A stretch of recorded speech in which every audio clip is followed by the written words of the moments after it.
Essere donne che guardano lontano non significa solamente avere progetti per il proprio futuro, ma lottare e agire concretamente per affermare le proprie libertà.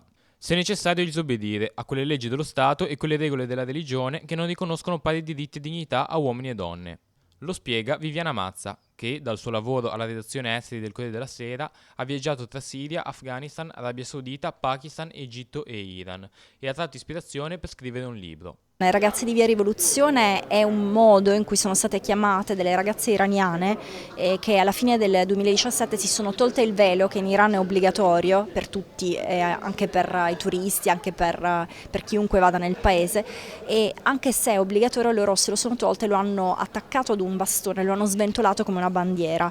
E il velo era bianco e quindi questo sventolare una bandiera bianca che normalmente sarebbe un simbolo di resa è in realtà diventato un simbolo di battaglia, nel senso che queste ragazze hanno detto noi siamo contrarie all'obbligo che ci è stato imposto dallo Stato di indossare questo indumento. In realtà il mio libro non parla soltanto di velo islamico, parla di battaglie anche all'interno della famiglia a volte e anche nella società e anche battaglie politiche in altri casi che le donne stanno conducendo in 6 paesi di cui mi sono occupata come giornalista del Corriere della Sera. L'altra ospite, Suor Rosa Ferretti, si occupa di accoglienza e integrazione di ragazze immigrate.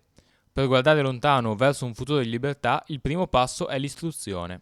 Quello che ci sta a cuore nel nostro progetto così e comunque nel cammino di queste giovani è quello proprio che possono avere un futuro nella libertà, un futuro di decidere che cosa fare nel loro domani e quindi renderle sempre di più autonome in questo cammino della vita.